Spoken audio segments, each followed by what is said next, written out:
Thanks for joining us for the Member xCite presentation. The Member xCite presentation is informative, interesting to the audience, and showcases the strengths of the presenter as an entrepreneur and their area of expertise. It's not a sales pitch, it's a 10-minute educational and insightful exploration into what they do. And of course, it's exciting.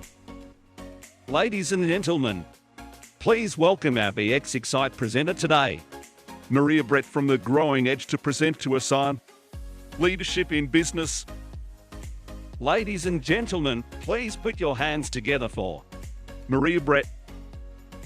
Hello everyone. Being a leader taught me so much. It was an opportunity to grow, both personally and professionally, and I learned from my successes, but especially from my mistakes. One of the things I learned was the value of leading with emotional intelligence.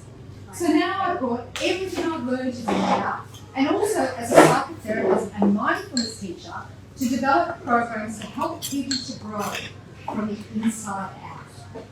Emotional intelligence leadership is my flagship program. The speaker is not working. Here we go. Now, you might be wondering what's involved in growing from the inside out, and why would you bother? Perhaps it sounds like a whole lot of hard work, and someone's going to ask you to meditate. Relax. I actually teach that meditation is optional, although I do highly recommend you give meditation a go. Emotional intelligence is a great place to start for leaders who want to begin a growth journey. And the learning process works from the inside out. I'm having trouble with my beeper today. So the first thing to understand about how to develop your emotional intelligence is that it always begins with you by developing your self-awareness. And this is what I mean by growing from the inside out. There's an inscription in the ancient temple of Apollo in Delphi in Greece that says, know thyself.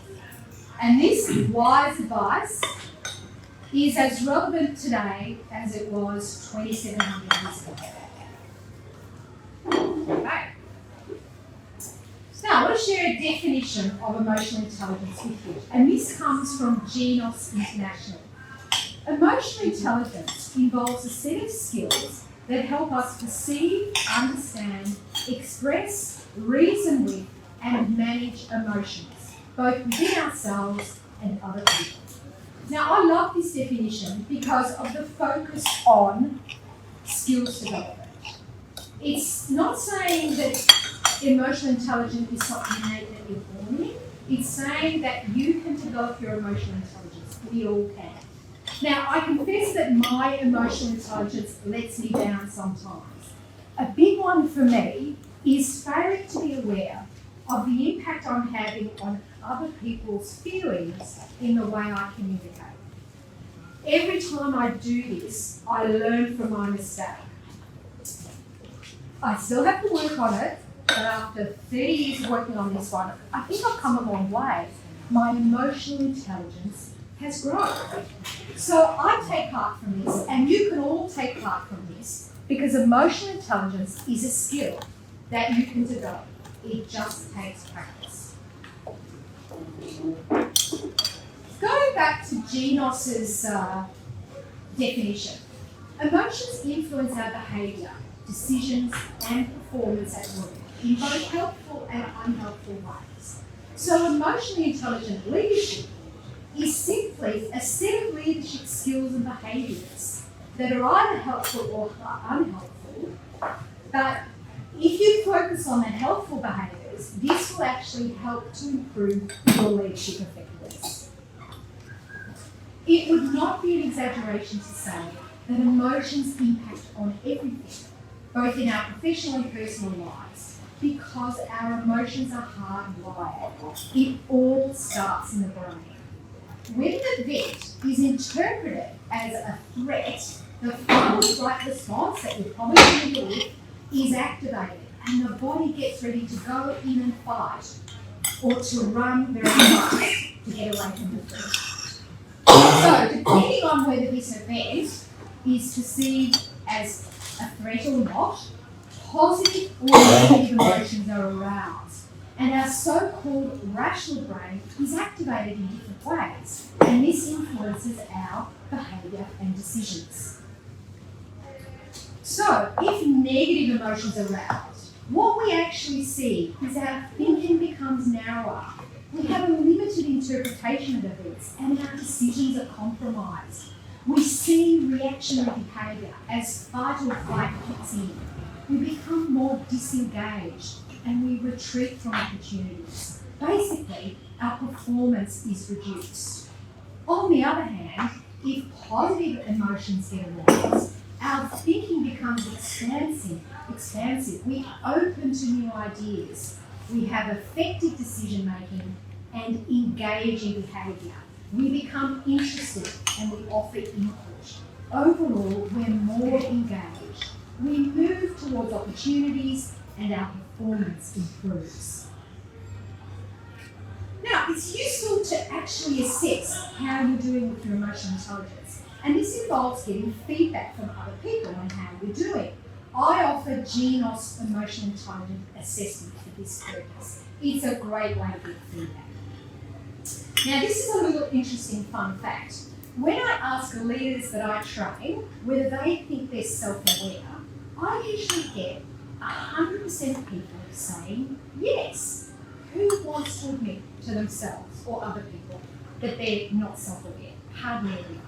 That's right. But there's some very interesting research on awareness undertaken by Tasha Eurek, and I really recommend you get her book, xCite. It's a great read. Tasha found in her research that 85% of people assess themselves as being self-aware, but only 15% of people actually were self-aware. So this is a bit of a shocking statistic. And of course I always thought I'm very self-aware, but I guess now I'm thinking, maybe I'm part of the 80% who thinks they are, but they're really not. And perhaps some of you are too. But don't worry, we're in a good company. It's nothing to worry about if you're part of that 85%, because remember, I've already told you, emotional intelligence is a skill that you can learn. So why does this matter? Why is it even important in the first place? Why would people bother to go and train to develop their emotional intelligence? Well, all the research is showing that there's a direct link between the way people feel and the way they perform at work. There's a correlation between emotional intelligence and leadership effectiveness. In effective organisations, people feel more appreciated, more cared for, more engaged and motivated. By contrast, in ineffective organisations, people feel afraid. They are stressed and disempowered. I know which kind of organisation I would rather be a part of. Now, the key reason why leaders in their teams might want to train to improve their emotional intelligence is that this simple fact that human motivation that we all share. Most of us want to do better and be better. So, I've actually identified 6 key emotional intelligence competencies, and I'll tell you what they are. The first, no surprise, is self-awareness.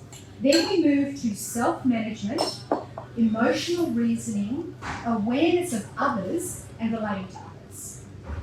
Now, if you work on and implement behaviours related to these competencies, what you're actually going to see, the impact that you're going to see in the way you live, is presence, integrity, clarity, empathy, and connection. So who wouldn't want that? I'd rather have those positive impacts in something new. Okay, wrapping up. I just want to make a very important point that emotional intelligence involves paying very careful attention to the way we communicate. Our reactivity really does have an impact on other people. I describe this process as minding the gap between our emotions and our reactions. And the more space we can make in that gap, the more you actually have the freedom to choose in any moment how you respond. So here's this very famous and beautiful quote that I love from Maya Angelou. People will forget what you said.